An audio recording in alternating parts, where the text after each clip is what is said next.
긴 말씀이라 여러분 성경을 찾으셔야 될 겁니다. 마태복음 9장 전체 장입니다.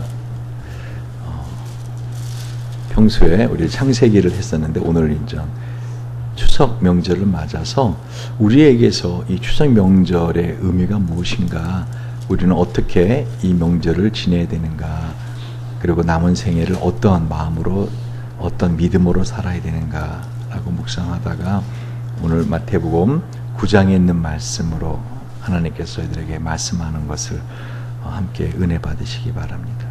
자, 마태복음 9장 1절부터입니다. 다 찾으셨습니까?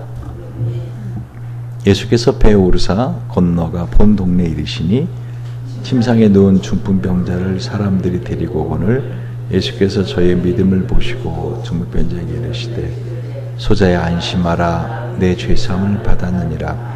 어떤 서기관들이 속으로 이르되 이 사람이 참남하도다. 예수께서 그 생각을 아시고 가라사대 너희가 어찌 마음에 악한 생각을 하느냐. 내 죄사함을 받았느니라 하는 말과 일어나 걸어가라 하는 말이 어느 것이 쉽겠느냐. 그러나 인자가 세상에서 죄를 사하는 권세가 있는 줄을 너희로 알게 하려 하노라 하시고 중풍병자에게 말씀하시되 일어나 내 침상을 가지고 집으로 가라 하시니 그가 일어난 것을 집으로 돌아가거늘 무리가 보고 두려워하며 이런 권세를 사람에게 주신 하나님께 영광을 돌리라. 예수께서 거기서 떠나 지나가시다가 마태라는 사람이 세관에 앉은 것을 보시고 그러시되 나를 쫓으라 하시니 일어나를 쫓으니라. 예수께서 마태의 집에서 앉아 음식을 잡수실 때 많은 세리와 죄인들이 와서 예수와 그 제자들과 함께 앉았더니 바리새인들이 보고 그 제자들에게 이르되 어찌하여 너희 선생은 세리와 죄인들과 함께 잡수시느냐. 예수께서 들으시고 이르시되 건강한 자에게는 의원이 쓸데없고 병든 자에게라 쓸데있느니라. 너희는 가서 내가 긍휼을 원하고 제사를 원치 아니하노라 하신 뜻이 무엇인지 배우라. 내가 의인을 부르러 온 것이 아니요 죄인을 부르러 왔노라 하시니라. 그때 요한의 제자들이 예수께 나와 가로되 우리와 바리새인들이 금식하는데 어제 당신의 제자들은 금식하지 아니하나이까. 예수께 저희에게 이르시되 혼인집 손님들이 신랑과 함께 있을 동안에 슬퍼할 수 있느뇨. 그러나 신랑을 빼앗길 날이 이르니 그때는 금식할 것이니라. 생배 조각을 낡은 옷에 붙이는 자가 없나니 이는 기운 것이 그 옷을 당겨 헤어짐에 더하게 되며 새 포도주를 낡은 가죽 부대에 넣지 아니하나니 그렇게 하면 부대가 터져 포도주도 쏟아지고 부대도 버리게 됨이라. 새 포도주는 새 부대에 넣어야 둘이 다 보존되느니라. 예수께서 이 말씀을 하실 때 한 직원이 와서 절하고 가로되 내 딸이 당장 죽었사오니 오셔서 그 몸에 손 얹으소서 그러면 살게나이다 하니 예수께서 일어나 따라가심에 제자들도 가더니 12회를 혈루증을 앓는 여자가 예수의 뒤로 와서 그 고독가를 만지니 이는 제 마음에 그 겉옷만 만져도 구원을 받겠다 함이라. 예수께서 돌이켜 그를 보시며 가라사대 딸아 안심하라, 내 믿음이 너를 구원하였다 하시니 여자가 그 시로 구원을 받으니라. 예수께서 그 직원의 집에 가사 피리 부는 자들과 헌화하는 무리를 보시고 가라사대 물러가라, 이 소녀가 죽은 것이 아니라 잔다 하시니 저들이 비웃더라. 무리를 내어보낸 후에 예수께서 들어가사 소녀의 손을 잡으시며 일어나는시라. 그 소문이 그 온 땅에 퍼지더라. 예수께서 거기서 떠나가실새 두 소경이 따라오며 소리질러 가로되 다윗의 자손이여 우리를 불쌍히 여기소서 하더니 예수께서 집에 들어가심에 소경들이 나오거늘 예수께서 이르시되 내가 능히 이 일할 줄을 믿느냐. 대답하되 주여 그러하오이다 하니 이 예수께 저희 눈을 만지시며 가라사대 너희 믿음대로 되라 하신대 그 눈들이 밝아진지라. 예수께서 엄히 경계하시되 상과 아무에게도 아무게 알지 말라 하시니라. 저희가 나가서 예수의 소문을 그 온 땅에 전파하니라. 저희가 나갈 때 귀신들 벙어리 있는 자를 예수께 데려오나 귀신이 쫓겨나고 벙어리가 말하거늘 무리가 기이 여겨 가로되 이스라엘 가운데서 이런 일을 본 때가 없다 하되 바리새인들은 가로되 저가 귀신의 왕을 빙자하여 귀신을 쫓았는데 하더라. 예수께서 모든 성과 촌에 두루 다니사 저희 회당에서 가르치시며 천국 복음을 전파하시며 모든 병과 모든 약한 것을 고치시니라. 무리를 보시고 민망히 여기시니 이는 저희가 목점 양과 같이 고생하며 유리함이라. 이에 제자들이 이르시되 추수할 것은 많되 일꾼은 적으니 그러므로 추수하는 주인에게 청하여 추수할 일꾼들을 보내어 주소하라 하시더라. 아멘. 처음이죠. 이렇게 말씀 길게 읽은 건. 왜 이렇게 말씀을 길게, 그것도 숨가쁘게 좀 빠르게 읽었는가 하면은 예수님과 함께 동행하는 인생은요, 잔치하는 인생이에요. 잔치하는 인생. 하지만 제가 오늘 이 말씀을 세세히 주에 들어가기보다는 뒷부분에 초점을 두어서 말씀을 드리겠지만, 여러분 예수님과 함께 이 장소에 있었다고 생각해 보세요. 얼마나 신이 나는 일들이 이죠? 하루 만에 막 계속해서 벌어지고 있습니까? 근데 실제적으로 예수님과 함께 살아가는 인생은 뭐예요? 실제적으로 이런 기적과 놀라운 흥분되는 일들이 계속되고 있어요. 문제는 여러분들이 어떻게 해요? 이것이 너무 계속 평생 되다 보니까 너무 면역이 돼가지고 당연히 그러는 거예요. 놀라운 일들이 여러분 지난 한 주간에, 아니 바로 어제, 아니 바로 오늘 예배 들어오는 이 시간까지도 저 여러분에게 있었다는 사실을 믿음으로 믿을 때 여러분 안에선 감사가 터져나오기 시작합니다.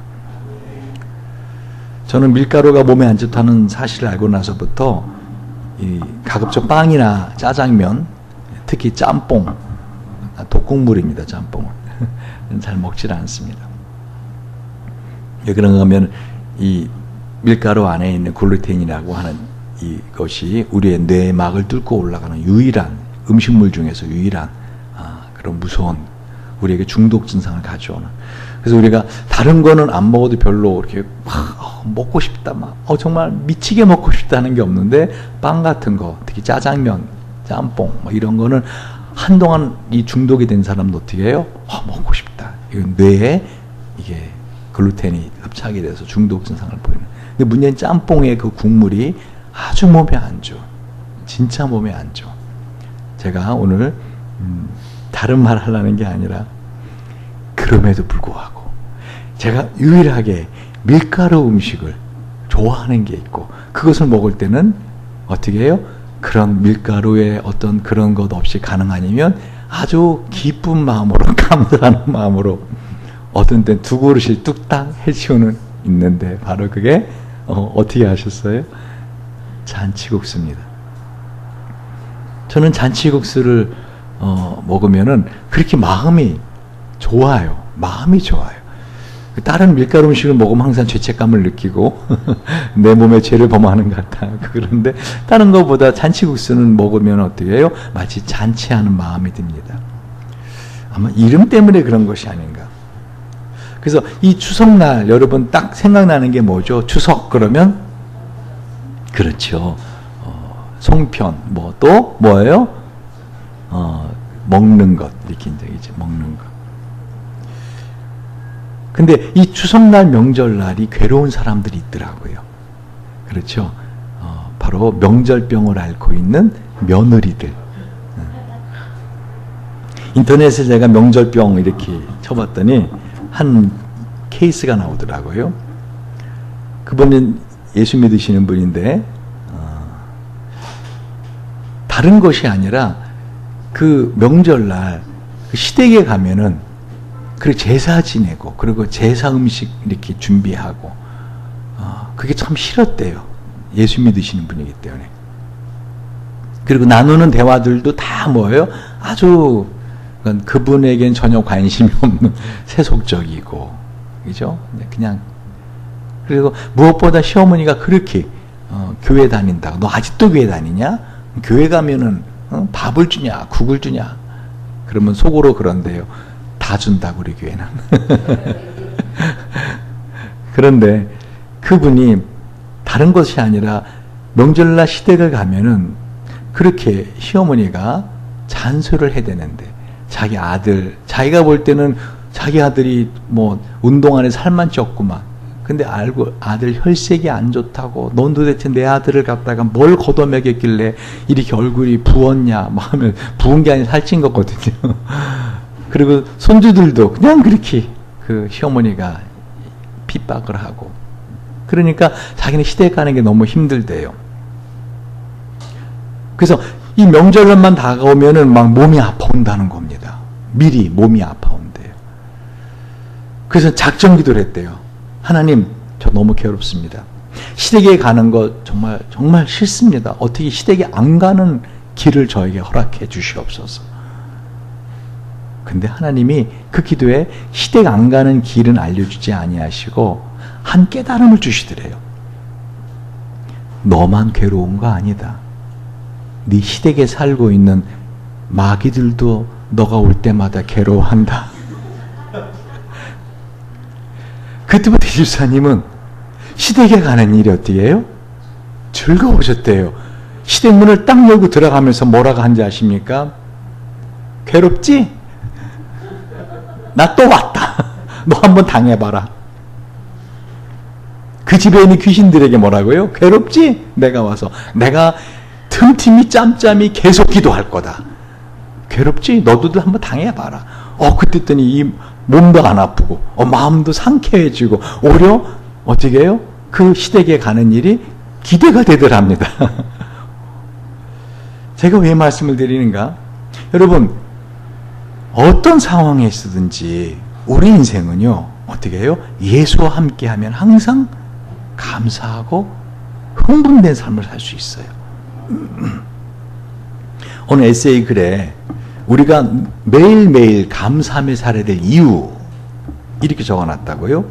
아침에 일어났을 때 당신의 몸이 건강한 면이 아픈 것보다 더 많다면, 건강한 게 더 많다면 이번 주를 넘겨 살지 못할 이 세상에 실제적으로 100만 명보다 더 많은 축복을 받은 것입니다.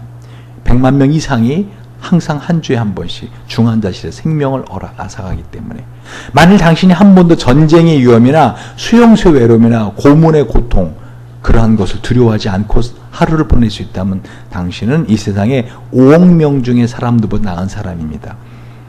우리 지구상의 60억 중에서 5억은 어떻게 해요? 매일매일 이러한 고문의 고통 또는 수용소에서의 고통, 이런 것으로 하루를 고통 가운데 지낸다는 거죠.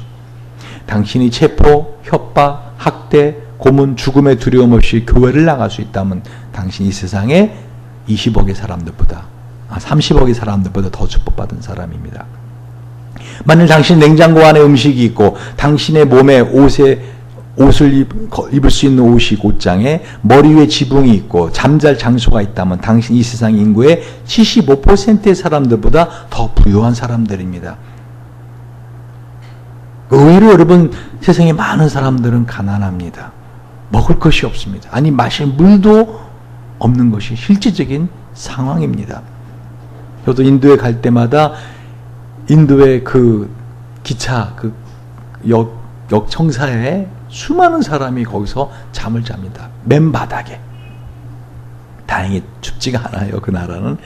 근데 겨울이라고 가보면 저는 그렇게 춥지 않은데 이 사람들은 막 그냥 잠바 입고 파카 입고 다닙니다. 근데 그런데도 겨울인데도 어떻게 해요? 맨바닥에 이렇게 노숙자들 자는 것처럼 잡니다. 당신 통장에 돈이 있고 당신 지갑에 오늘 쓸 수 있는 돈이 있고 당신 집 어딘가에 동전들이 돌아다닌다면 당신은 이 세상에 8% 상위권 안에 들어가는 부자입니다. 그러게 동전 100원, 500원짜리 둘러다니는 게 별로 신경 안 쓰는 사람들이라면 어떻게 해요? 8% 안에 들어가는 부자예요. 당신의 두 부모가 아직 살아있고 당신과 함께 만약에 살아있던 당신은 아주 드문 사람입니다. 만일 당신이 고개를 들고 얼굴에 미소를 띠고 진심으로 감사할 수 있다면 당신 축복받은 사람입니다. 왜냐하면 대부분이 그렇게 할 수 있는데도 하지 않기 때문입니다. 만일 당신이 다른 사람의 손을 잡아주거나 안아주거나 아니면 그저 그 사람이 어깨에 손을 얹어준다면 당신은 축복받은 사람입니다. 왜냐하면 당신에게서 그 축복의 치유가 나갔기 때문입니다. 이 메시지를 듣고 있는 당신은 2배의 축복을 받은 사람입니다. 왜냐하면 누군가가 당신을 생각하고 있기 때문이죠. 게다가 이 세상에 25이 넘는 사람들이 글을 읽을 수 없는 사람들이기 때문입니다.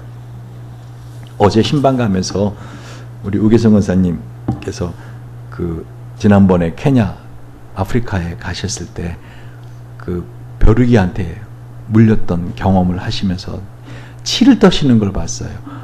벼룩이들 약을 발랐는데도 어찌 그리 계속 간지러운지 그 독소가 몸 안에 아주 그냥 너무 간지러워서 그냥 너무 간지러워갖고 막 일을 가시면서 계시는 동안 그러면서 하시는 말, 거기서 와서 어머니 아버지 사시라 그러는데 난 못 살아요. 거기서 난 못 살아요. 여러분, 어젯밤에 벼룩이한테 안 물리고 평안히 잠을 주무셨다면 여러분 감사하셔야 될 사람들입니다. 근데 문제는 뭐죠? 감사하지 않다는 거예요. 그런 것은 일상이기 때문에. 여러분, 만약에 매일같이 벼룩이한테 물리다가 어느 날 밤에 벼룩이한테 한 번도 안 물리고 아침에 눈을 떴다. 어떨까 여러분이? 할렐루야! 그렇게 할 거 아니겠어요? 그래 안 그래요? 와! 그냥 늘 벼룩이한테 안 물리거든요. 여러분, 늘 깨끗한 물을 마시거든요.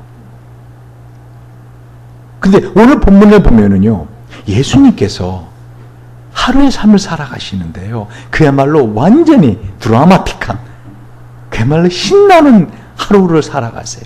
근데 그 예수님보다 더 신났던 사람도 누구였을까요? 예수님 옆에 있던 제자들이었겠죠. 여러분, 이런 예수님하고 이런 삶을 하루를 살아가 본다 해보세요. 바로 이 마태복음 9장 앞에 8장이 있었거든요. 이 8장을 보면은요, 예수님의 산상설교를 끝내시고 나서 산에서 내려오자마자 문둥병을 치료받기 원하던 나병 환자를 고쳐주십니다. 그리고 가버나움이라는 동네에 들어가십니다. 이 중풍병들은 자신의 하인을 그저 말씀만으로라도, 거기서 예수님 오시지 말고 말씀만으로라도 고쳐주시면 감사하겠다라는 믿음 좋은 백부장, 이 로마 군대 백부장의 하인을 고쳐주십니다. 그리고 열병을 앓던 베드로 장모를 낫게 해주십니다. 그래서 마태복음 8장 16절 17절 보면은요, 저물매 사람들이 귀신 들린 자를 많이 데리고 예수께 오거늘 예수께서 말씀으로 귀신들을 쫓아내시고 병든 자들을 다 고치시니 이는 선지자 이사야를 통하여 하신 말씀에 우리 연약한 것을 친히 담당하시고 병을 짊어지셨도다 함을 이루려 하심이더라. 아멘. 오늘 이 말씀으로 뭐라고요? 예수께서 뭐로요? 말씀으로 귀신들을 쫓아내시고 병든 자들을 다 고치시니, 이 주님의 말씀이 이 시간 선포되는데 이 말씀이 역사하기를 주님 이름을 축원드립니다. 주님께서 이와 같이 놀라운 일을 행해 나가십니다. 사람들이 소문을 듣고 밀려오기 시작합니다. 예수님이 너무 사람들이 밀려오니까 어떻게 제자들에게 배를 띄우라 하고는 배를 띄우고 그곳을 피하십니다. 저녁 시간이죠. 피곤하신 예수님은 배에서 잠깐 눈을 붙이시고 주무십니다. 바다의 풍랑입니다. 바람이 점점 거세지더니 미칠 듯이 바다를 갖다 뒤집어 놓습니다. 제자들이 이 배 안으로 물이 자꾸 들어와서 배가 가라앉게 되자 결국 주무신 예수님을 깨웁니다. 예수님 믿음으로는 제자들을 꾸짖으십니다. 그리고 어떻게 바람과 바다를 향하여 잠잠하라 그러자 바람과 바다도 순종합니다. 그리고 가다라는 거라사라고도 하는 지방에 내리십니다. 근데 내리셔서 그 무덤 사이에 있던 귀신 들린 사람을 고쳐주십니다. 근데 이 사람의 안에 있던 귀신들은 너무나 많아서 군대라는 귀신입니다. 그래서 그 군대에 들린 그 많은 수많은 귀신들이 어떻게 해요? 돼지떼에게 들어가서 돼지들이 바다로 미친 듯이 뛰어들어가서 몰살합니다. 그 지역에 살던 사람들이 예수님에게 떠나주시기를, 왜? 재산적인 손실을 받기 때문에 예수님께서 어떻게 해요? 떠납니다. 그리고 오늘 본문 마태복음 9장에 어떻게 해요? 배에 오르사 본 동네에 이르십니다. 그리고 나선 예수님의 이 사역을 한번 보십시오. 한마디로 말하면은 계속해서 우리들로 하여금 흥분하지 않고는 견디지 못할 정도로 놀라운 역사들이 일어나는 하루하루의 삶을 사신다는 것입니다. 2절을 보십시오. 침상에 누운 중풍병자를 예수님 어떻게 해요? 소자에 안심하라 내 죄 사함을 받았느니라.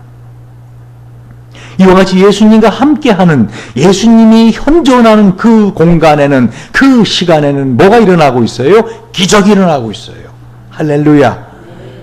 뭐가 일어나고 있어요? 우리를 아프게 하는 것들에게서 우리는 노임을 받는 놀라운 역사가 일어나고 있더라는 것입니다. 더 큰 은혜가 있는데 뭐죠? 죄사함의 은혜가 있습니다. 죄사함의 은혜. 예수가 함께하는 인생은 뭐라고요? 죄사함의 은혜가 있어요.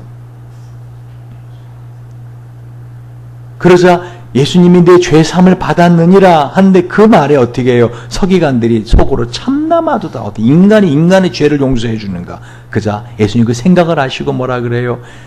일어나 걸어가라 하는 말과 죄사함 받다는 말 어떤 말이 더 쉽냐? 일어나 걸어가라고 쉽죠. 병만 고치면 되니까. 근데 왜 죄사함을 받으느라 하는지 아느냐? 인자가 예수님이 세상에서 죄를 용서하는 권세가 있는 줄을 너희로 알게 하려 하노라. 옆에 있던 제자들은 어떻게 했을까요? 어깨가 쫙 펴지는 겁니다. 예수님이 누군데 그럼? 하나님이시다. 할렐루야.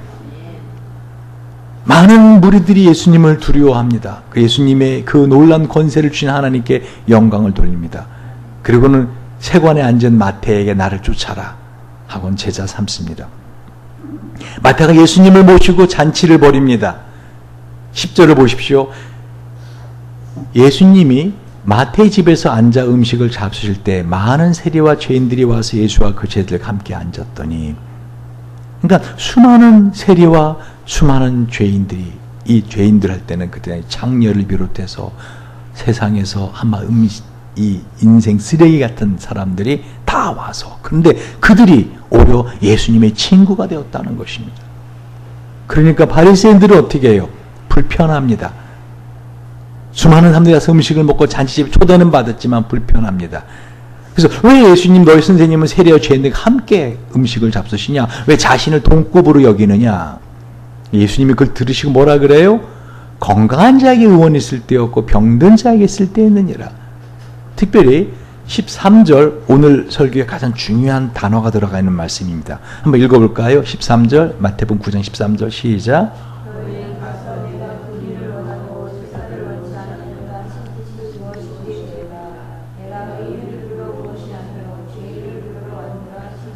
너는 가서 내가 긍휼을 원하고 제사를 원치 아니하노라 하신 뜻이 무엇인가 배우라.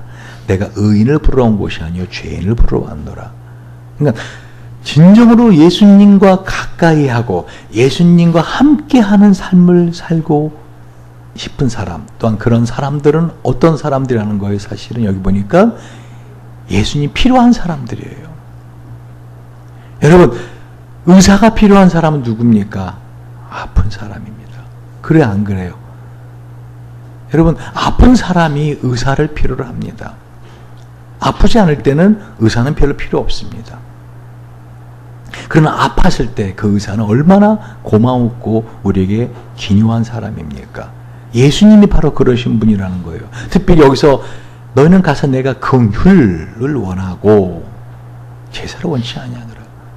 여러분, 예수님이 우리와 함께 하시는데 한마디로 말하면 예수님은 어떤 분이시라는 거예요? 긍휼의 하나님, 긍휼의 하나님. 이 긍휼이 충만하신 하나님, 이 긍휼이 풍성하신 하나님, 예수님과 함께 한다면 우리 인생은 매일매일 제사, 잔치, 할렐루야. 진정한 제사는 뭐죠? 어린 양 대신 예수님으로 인해 우리가 죄사함을 받는 것이죠. 근데 주님께서는 그 제사보다도 더 원하는 게 뭐예요? 긍휼. 다시 말해 우리 일상의 삶에 있어서 하나님의 긍휼을 체험하는 삶을 사는 것을 주님은 더 원하신다는 것입니다.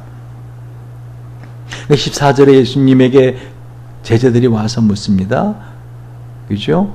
우리와 바리새인들이 금식하는데 요한의 제자들이 와서 왜 당신의 제자들은 금식하지 않습니까? 15절 예수님이 그렇게 말씀하시죠. 혼인집 손님들이 신랑과 함께 있을 동안에 슬퍼할 수 있느냐? 그죠? 그런 신랑을 빼앗길 날이 있다. 언제죠?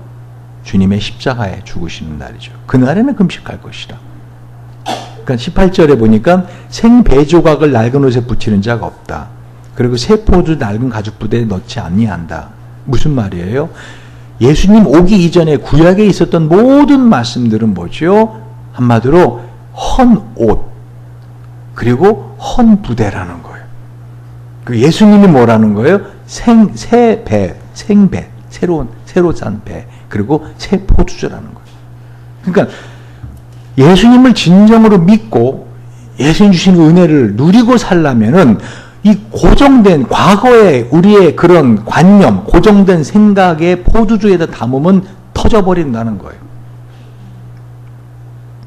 그리고 이 생배조각, 예수님을 갖다가 예전에 입었던 옷에다가 억지로 기우려면 어떻게 해요? 두 옷 다 베어버린다는 거예요.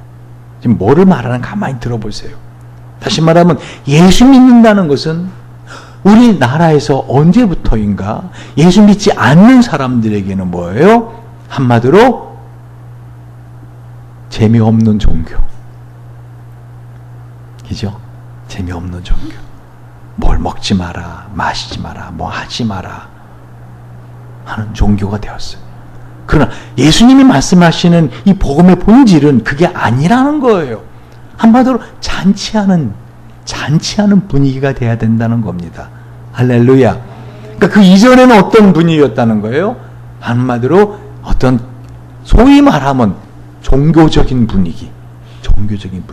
그럼 주님은 어떻게 일상의 삶을 살면서 어떻게 하라고요? 잔치하는 분위기의 삶을 살라는 거예요.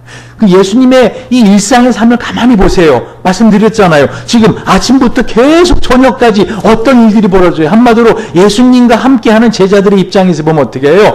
그야말로 막 그냥 신이 나는, 할렐루야, 막 신이 나는 일들이 계속 벌어지고 있더라는 거예요. 그랬더니 18절에 보니까 한 딸이 죽었습니다. 내 딸을 살려주세요. 그 따라갑니다. 근데 따라가는 중에 어떤 일이 벌어져요? 12일에 혈루증을 앓는 여인이 가만히 예수님 옷자락을 만지고 나음을 입는 기적이 벌어집니다. 놀라운, 계속 이 사건이 마치 숨가쁘게 예수님의 하루의 일상의 삶을 살아가는 데서 잠깐의 어떤 그런 그게 어떤 마음의 노아짐이 아닌 계속 긴장되게 할 정도로 신나는 일이, 여러분 이게 어떻게 보면 주님이 저와 여러분에게 요구하는 삶이에요. 할렐루야. 항상 신나는 것이 뭐예요? 이 사실 신명나게 논다. 그죠? 그 귀신 신자인 거 아세요? 다시 말하면 우리는 이 귀신이 아니라 뭐예요? 성신. 할렐루야. 악령이 아니라 성령. 우리 안에 성령이 계심으로 어떻게 해요? 우리는 그야말로 신나게 살아가는 삶을 살 수 있다라는 것을 오늘 예수님의 하루의 일상의 삶을 통해서 우리는 보고 있는 것입니다. 예수님 뭐라 그래? 22절에 보니까 딸아 안심하라, 내 믿음이 너를 구원했다. 그리고 죽었다고 하는 그 소녀의 장례식장에 들어가서 어떻게 해요? 죽은 것이 안다 하고는 죽은 소녀를 일으켜 세웁니다. 그리고 나오는데 두 소경이 따라옵니다. 27절에겠죠? 그래서 우리를 불쌍히 여기소서, 그 말은 뭐 우리를 긍휼히 여기소서란 뜻입니다. 28절 예수님께서 묻습니다. 내가 능히 이 일을 할 줄 믿느냐? 여러분 상당히 재미난 말씀이죠. 저는 예수님 이런 모습을 통해서 유머러스한 예수님을 봐요. 예수님이 고쳐줄 수 있어요, 없어요? 있으시잖아요. 근데 뭐라고 말해요? 내가 능히 이 일을 할 줄 믿느냐? 아마 모르긴 몰라 예수님 이 말씀하실 때 웃으시면서 하셨을 거예요. 표정 정색하고 내가 능히 이 일을 할 줄 믿느냐? 너 믿어 안 믿어? 막 이런 식이 아니라 뭐예요? 웃으면 내가 능히 이 일을 할 줄 너 믿느냐? 소경들이 믿습니다. 주러 가이다. 그때 뭐라 그래요? 네 믿은 대로 되라. 눈이 딱 쳐져. 할렐루야. 와, 옆에서 보는 사람들은 어떻게 해요? 지금 아침부터 계속해서 놀라운 일들이 계속 벌어지고 있는 것입니다. 아멘? 여러분, 주님이 저와 여러분에게 원하시는 추석 명절의 삶, 한마디로 뭐지요? 그러니까 이 예수님과 나와 함께 한다면은 어떤 삶을 살라는 거예요?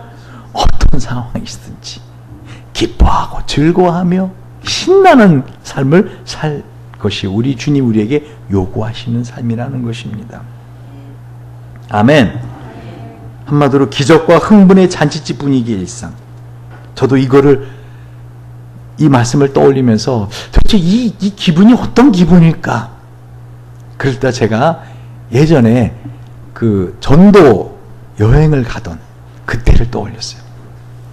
제가 전도 여행을 자주 갔거든요. 1년에 2번씩 전도 여행을 다녔습니다. 그 전에 그 인천에 있을 때도, 인천에 그 유병환 목사님하고 함께 있을 때도 그랬고, 그 이후에 전도여행을 가면은요, 놀라운 일들이 벌어져요. 놀라운 일들이 벌어집니다. 한마디로 그 하루하루가 막 드라마틱해요. 오늘 어떤 일이 있을까? 어떻게 하나님이 역사하실까? 누가 와서 예수를 믿는다고 고백할까? 할렐루야. 제가 기억나는 많은 것 중에서 그 중에 803, 대구의 803에 갔는데 그 옆에 절들이 8개인가 있어요. 해인사, 부민사, 파계사, 제가 지금 기억하는, 하여간 8개 절이 있는, 거기에 교회 한 채가 있어요. 교회가 옛날 한옥식, 방을 여러 개 터서 이렇게, 기역자로 냈죠. 그 집이, 그 교회 큰 한옥집. 근데 교회는 한 명도 없어요. 그 전도사님 한 분이 있는데, 그 교회가 생긴 지가 20몇 년 된 교회인데, 그래서 그 동네 아이들을 모아놓고 열심히 전도를 했습니다. 그때 동네 아이들에게 주기도문을 가르쳤거든요. 외우게 했거든요. 거기서 한 주간 이렇게 있는데 3박 4일인가 있었는데, 그런데 아이들이 외우기를 하늘에 계신 우리 부처님 이렇게 외우는 거예요. 왜? 이 아이들은 아예 이 구시성인가 이 성씨가 살던 사람들인데 불교 아주 그냥 골수로 아이들, 어린 아이들인데 이제 뭐 6, 7, 8살 어린 아이들인데, 근데 그 아이들이 그날 저녁에 어떻게 제가 그 아이들 예배를 드리고 기도회를 인도하는데 그 한 20여 명 앉아있는 그 방에 앉아있던 아이들이 하나같이 막 울고 회개하고 기도하고 방언이 터져 나오는 거예요. 저는 그때까지 방언을 안 했거든요. 입에 막 이렇게 화가 돌아가면 일부 눈 뜨고 이상한 거 되다. 이거 방언이다. 싫다. 하고 저는 그렇게 신앙생활 했어요. 왜? 어릴 때 영락교회에서 자랐기 때문에 방언하면 안 되는 어떤 그런 분위기였어요. 근데 그 아이들이 그렇게 방언이 나오고 하는 걸 통해서 제가 그날 밤새도록 잠을 못 자고 고민했던 것입니다. 내가 갖고 있는 신앙은 무엇인가? 그 아이들에게 방언을 하라고 하지도 않았는데 아이들이 하늘에 계신 우리 부처님한테 아이들이 방언이 터지는 그건 뭔가? 그러고는 해가 뜨기 전에 새벽 한 3시, 4시 전에 산에 올라가서 하나님 방언 주세요, 저도. 그리고 그날 저녁 때 방언을 받았습니다. 하루 종일 산에서 몸부림을 치다가. 그리고 나서 제가 전도여행 가만히 보니까요, 한마디로 하루하루의 삶이 뭘 먹는지 어디서 살지가 전혀 고민이 안 되는, 오늘 하나님이 어떻게 역사하실까, 어떤 일을 하실까 기대가 되는 시간들이었습니다. 포항에 갔을 때는요, 그 포항에서는 얼마나 하나님 뜨겁게 역사하는지, 그때는 제가 전도사가 아니고 그냥 그 청년 시절이었고 결혼하고 나서 어떻게 해요. 심지어는 진수가 그 임신해서 그때 몇 개월째죠? 8개월, 7개월, 몇 개월째죠?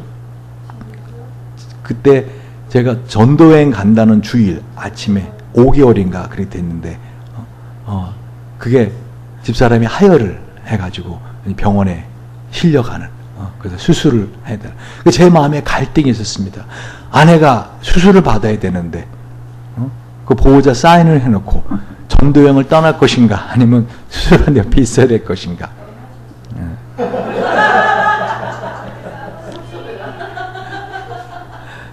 내가 수술할 것도 아닌데 하나님이 하시리라. 그리고 이거는 마귀가, 이건 그야말로 방해하는 것이다. 제가 그 전도여행을 가기 위해서 여러분 21일을 갔다가 새끼 다 금식했어요. 회사 다니면서 21일을 새끼, 전도여행을 가기 위해서.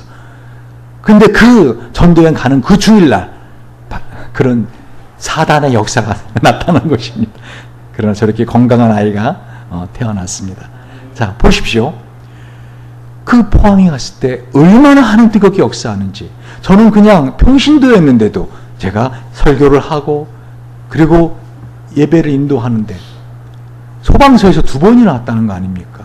동네 사람들이 신고를 해갖고요, 밤이었는데 교회에 불기둥이 치솟는다는 겁니다. 그래서 몇 사람이 그 불기둥을 보고 불이 번질까봐 그 밤에 막 자기들 짐을 갖다가 논밭에다 막 겨울에 막 내놓고 소방서에 전화를 한 겁니다. 소방서 와서 불이 안 난 거예요. 그 소방서 눈에는. 돌아갔어요. 근데 한참 있다가 한 2, 30분이 또 왔어요. 그러니까 왜 불 안 끄고 갔냐고. 그래갖고 다시 소방관이 그 소방차를 가지고 와서 다시 그 교회 구석구석을 보시는데, 저는 앞에서 막 찬양 인도하고 기도해 하는데 소방 아저씨는 바쁩니다. 혼자 왔다 갔다 하면서 불은 난질 않은데 그날 놀라운 역사가 있었어요. 하나님께서 놀라운 일들을 하셨어요. 저는 그 이후에도 수많은 사람이 제선을 통해서 병이 낫는 걸 봤습니다. 수많은 사람들이 그야말로 저거는 말도 안 돼 하는 기적의 역사 현장을 저는 경험하였습니다. 하루하루 전도 그 하는 여행 기간. 아, 그 마음이었겠구나. 그 기분이었겠구나. 다시 말씀드립니다. 여러분, 예수님이 저와 여러분과 함께 산다는 이 사실을 여러분 믿는다면 저와 여러분의 인생은 뭐죠? 잔치하는 인생이 될 수 있습니다. 아멘. 특별히 이 추석날 명절 한가위라 그러죠. 한가운데란 뜻입니다. 우리 농경사회에서 그죠? 이 음력으로 8월 한가운데 15일, 8월 15일 한가위. 특히 이 한가운데라는 뜻도 있지만요, 가대라는 뜻도 있다고 제가 여러분 칼럼에 적어드리지 않았습니까? 그래서는 서로 그야말로 재미를 위한 게임을 하고, 그죠? 이런 것을 맛있는 음식을 갖다 서로 나눠 먹고, 이 추석 명절에 많은 사람들이 하는 것 중에 하나가 뭔지 아십니까? 조상에게 제사를 지냅니다. 왜요? 자신들이 누리는 이 모든 것이 조상신 때문에 그렇게 된 거라고 생각해서. 아니죠. 하나님이 해주신 겁니다. 할렐루야. 여러분이 이젠 이번 추석 명절에 고향집에 내려가든지 친척을 만나든지 할 텐데요, 어떤 기회인가 그 사실 아십니까? 우리나라 기독교가 이렇게 짧은 시간에 많이 확산된 가장 큰 이유가 이 추석 명절, 설 명절 때문입니다. 그들이 보는 것입니다. 변화된 사람의 모습을 봅니다. 우리 형님이 저런 모습이 아니었는데, 예전 같으면 저거 뒤집어질 일인데 우리 형님 표정이 변했어. 어떻게 저러지? 사람이 이렇게 1년 만에 변할 수 있지? 사람 몇 달 만에 변할 수 있지? 여러분, 정말 예수를 만나서 변화된 사람을 보면은요, 그 짧은 시간이지만은 이 잔치하는 집에 있는 사람처럼 표정이 변하고 삶이 변하는 걸 보게 됩니다. 할렐루야. 여러분을 만나고 이번 명절에 내가 당신을 보니까 난 절대 예수 믿으면 안 되겠다, 이런 말 들으면 안 됩니다. 예전에는 그렇게 행복해 보이고 밝던 사람이 왜 그렇게 다 죽어가냐, 이런 말 들으면 여러분 회개하셔야 됩니다. 할렐루야. 무엇보다 여러분, 예수님이 함께 하면은 우리 인생이 기적같은 잔치의 연속인 이유가 있어요. 왜요? 그 예수님이 오늘 이 본문의 말씀 속에서 다시 한번 보십시오. 여러분, 마지막 부분에 보면은요, 예수님이 그 수많은 아픔을 가진 사람들이 왔을 때 예수님이 36절에 뭐라고 말씀하십니까? 읽어봅시다. 시작. 무리를 보시고 민망히 여기시나니 저희가 목자 없는 양과 같이 고생하며 유리함이라. 바로 이것이 우리 주님이 저와 여러분을 보는 눈빛입니다. 바로 이것이 우리를 보는 주님의 마음입니다. 할렐루야. 시편 136편에 보면은요, 이 긍휼이 풍성하신 하나님, 이 민망히 우리를 보시는 그 주님의 마음을 아는 시편 기자가 하나님께 감사하는 노래를 부르기 시작합니다. 무엇보다요, 우리 인생 자체가 여러분 정말로 목자 없는 양처럼 고상하며 유리하는 거 아십니까? 예수가 없다면은, 예수가 없는 인생이라면요, 진짜 목자 없는 양과 같습니다. 여기서 민망히 여기다라는 말은요, 영어로 compassion이에요. 이 compassion은 함께란 뜻이죠. 그렇죠? co란 뜻이 cooperation 할 때 함께. passion 뭐죠? 고통하다. 여러분이 어떤 인생을 사시던, 어떤 고통스러운 시간을 보내던 나 혼자 겪는 거 아닌 거 명심하시기 바랍니다. 아멘. 주님이 compassion, 함께 그 고통을 겪고 계세요. 그렇다면 그 주님은 어떤 분이세요? 오늘 보시지 않았어요? 못하실 일이 없으신 almighty power, 전능하신 능력을 가진 하나님이에요. 할렐루야. 그 주님이 저와 여러분을 보고 우리가 고통하는 걸 보시며, 그래 인생은 원래 고통스러운 거야 하고 내팽개치지 않으신다는 것입니다. 우리를 보실 때 어떻게 보신다고요? 민망하게 보신다는 거예요. 컴패션. 우리의 아픔을 함께하는 그 우리를 참으로 수용하시고 우리를 깊이 공감하시는 눈빛으로 우리를 보고 계신다는 거예요. 이 사실을 깨달은 시편 136편 기자는 이렇게 노래합니다. 여호와께 감사하라. 그는 선하시며 그 인자하심이 영원함이로다. 여기서 인자라는 것이 헤세드예요. 이 헤세드라는 단어는요, 긍휼, 사랑, 특별히 불변의 사랑, 계약적 사랑, 나를 보고 사랑하시는 것이 아니라 하나님 우리를 사랑하시려고 작정하시고 예수를 보시고 우리를 사랑하시는 그 사랑이 헤세드입니다. 바로 그 인자하심이 영원하기 때문에 시편 기자는 여호와께 감사하라. 모든 신에 뛰어나신 하나님께 감사하라. 그 인자하심이 영원하미로다. 모든 주에 뛰어나신 주께 감사하라. 그 인자하심이 영원하미로다. 큰 기사를 행하시는 이에게 감사하라. 그 인자하심이 영원하미로다. 지혜로 하늘을 지으신 이에게 감사하라. 그 인자하심이 영원하미로다. 땅을 물 위에 펴신 이에게 감사하라. 그 인자하심이 영원하미로다. 이 시편 130편 기자는 끊임없이 그 인자하심을 찬양하고 있는 것입니다. 헤세드, 하나님의 인자하심, 헤세드, 그 인자하신 하나님이 저와 여러분을 어떻게 보고 계신다고요? 컴패션을 가지고 사랑의 눈으로 보고 계신다는 것입니다. 그래서 시편 136편 기자는 1절에서 9절까지 끊임없이 하나님의 인자하심을 찬양하는데 일상의 삶, 천지창조를 찬양합니다. 그냥 뭐요? 땅을 물에 펴시니 감사하라. 그 인자하심이 영원하미로다. 해로 낮을 주관케 하시니 감사하라. 그 인자하심이 영원하미로다. 달과 별들로 밤을 주관하게 하시니 감사하라. 그 인자하심이 영원하미로다. 뭐가 그렇게 인자해요? 낮엔 해가 뜨고 밤엔 달과 별이 뜨는 게 당연하지요. 그런 사람에게 감사가 있을 수 없습니다. 지금 130편을 지은 이 시편 기자는요, 하나님 앞에 일상의 삶을 살면서 바로 잔치하는 그 감사함으로, 감격함으로 하나님의 헤세드 인자하심을 찬양하고 있는 것입니다. 10절에 15절 보면은요, 출애굽한 것을 찬양하고 그 인자하심이 영원하미로다. 한마디로 내가 영원히 구원받은 사실을 생각하기만 하면 언제든지 우리는 그 하나님의 인자하심을 찬양할 수 있는 감사가 조건이 제목이 있는 자들이라는 것입니다. 할렐루야. 어떤 상황에 있든지 저도 어떤 때는 마음이 참 두렵고 답답할 때가 있습니다. 그런데 제 마음에 어떤 마음이 드는지 아십니까? 가지고 죽기까지밖에 더 하겠어? 죽기까지밖에 더 하겠어? 죽으면 어떻게 돼요? 그때부터 내 인생은 시작되는데. 할렐루야. 그때부터 내 인생은 시작되는데, 진짜 행복한 인생은 그때부터 시작되는데 내가 뭐를 두려워하겠어? 어떤 사람들의 손가락질 말을 두려워할 수 있겠어? 내가 어떤 상황을 두려워할 수 있겠어? 그 가지고 죽기밖에 더 하겠어. 할렐루야. 여러분, 우리에게는 담대함을 주신 그 하나님이 우리와 함께 하신다는 거예요. 그리고 마지막으로 23절 26절을 보면은요, 가나안에 정착한 것을 감사합니다. 우리를 비천한 데서 기념하신 이에게 감사하라. 그 인자하심이 영원하미로다. 할렐루야. 모든 육체에게 식물을 주신 이에게 감사하라. 그 인자하심이 영원하미로다. 하늘의 하나님께 감사하라. 그 인자하심이 영원하미로다.